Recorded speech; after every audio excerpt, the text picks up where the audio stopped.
ಎಲ್ಲ ವಿಷಯ ನಿಮ್ಗೆ ಗೊತ್ತಾಗಿದೆ ಈಗ. ಅಂದರೆ ನೀವು ಚಿಕ್ಕವರು ಅಂತ. ನಮ್ಮದು ಫಾರಿನಲ್ಲಿಲ್ಲ, ಬಿಟ್ಟೋಗ್ಬಿಟ್ರು. ಕರ್ಕೊಂಡು ಹೋಗ್ತೀನಿ ಅಂತ ಹೇಳ್ಬಿಟ್ಟು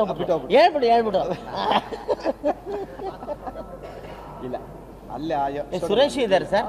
ಸುರೇಶ್ ಆಲ್ಸೋ ಡಿಡ್ ಎಪಿಸೋಡ್ ಬಿಟ್ರೆ ಏನಿಲ್ಲ. ನಮ್ಮದೆಲ್ಲ ಸಿಡ್ಲಘಟ್ಟ ಎಪಿಸೋಡು ಮತ್ತು ಬೆಂಗಳೂರು ಮೈಸೂರು ಈ ಕಡೆ ಎಲ್ಲ.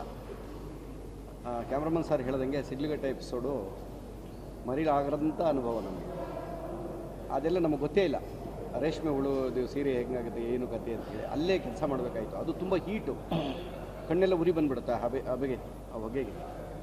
ಅಷ್ಟು ಒಂದು 8 ದಿನ ಅಲ್ಲಿ ವರ್ಕ್ ಮಾಡಿದ್ವಿ. ಆದರೂ ಫುಟೇಜ್ ನೋಡಿದಾಗ ನಾನು ಡಬ್ಬಿಂಗ್ ಎಲ್ಲ ಮಾಡಿದ್ದೀನಿ, ತುಂಬ ಚೆನ್ನಾಗಿ ಬಂದಿದೆ ಸಿನಿಮಾ. ಆಮೇಲೆ ಕಿಟ್ಟಪ್ಪ ಅವ್ರ ಸಿನಿಮಾದಲ್ಲಿ ಸಾಂಗ್ ಬಗ್ಗೆ ಕೇಳೋಗೇ ಇಲ್ಲ.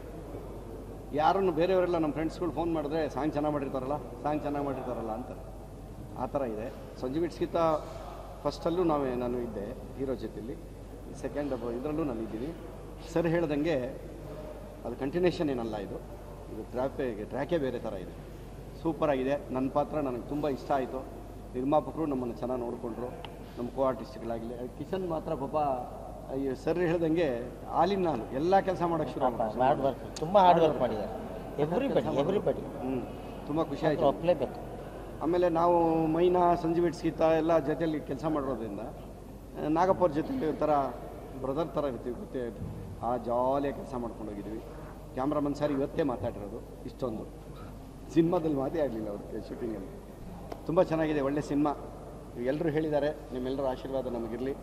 ಸಂಜೀವ್ ಇಟ್ಸ್ಗಿಂತ ಎಷ್ಟು ಚೆನ್ನಾಗಿ ಹೆಸರು ಮಾಡ್ತೋ ಅದಕ್ಕಿಂತ ಒಳ್ಳೆ ಹೆಸರು ಮಾಡುತ್ತಿತ್ತು ಅನ್ನೋ ಒಂದು ನಂಬಿಕೆ ನಮಗಿದೆ. ಈಗ ಮತ್ತೆ ಕನ್ನಡ ಸಿನಿಮಾಗಳು ಗರಿ ಬಿಚ್ಕೊತಾ ಇದೆ. ಈ ಸಮಯದಲ್ಲಿ ಒಳ್ಳೆ ಕಲೆಕ್ಷನ್ಸ್ ಬರ್ತಾ ಇದೆ. ಈಗ ಬಂದಿರೋ 2 ಸಿನಿಮಾನೂ ಒಳ್ಳೆ ಹಿಟ್ ಆಗಿದೆ. ಸೊ ಇದೇ ಮೂಡಲ್ಲಿ ಸಂಜೀವ್ ಇಟ್ಸ್ಗಿಂತ ಪಾರ್ಟ್ 2 ಕೂಡ ಹಾಗೆ ಬಂದಾಗ ನಮ್ಮ ಕನ್ನಡ ಸಿನಿಮಾ ಅದಕ್ಕೆಲ್ಲ ನೀವು ಮುಖ್ಯ ಕಾರಣ ಆಗ್ತೀರಾ ಸರ್. ಯಾಕೆಂದರೆ ಈ ನಡುವೆ ಕನ್ನಡ ಸಿನಿಮಾಗಳು ಭಾಳ ಪಾತಾಳ ಸೇರಿತ್ತು. ಈ ಸಂದರ್ಭದಲ್ಲಿ ನೀವು ಮಾಧ್ಯಮದವರು ತುಂಬ ಸಪೋರ್ಟ್ ಮಾಡಿ ಸಿನಿಮಾಗಳನ್ನ ಮೇಲೆ ಎತ್ತಿದ್ದೀರಾ.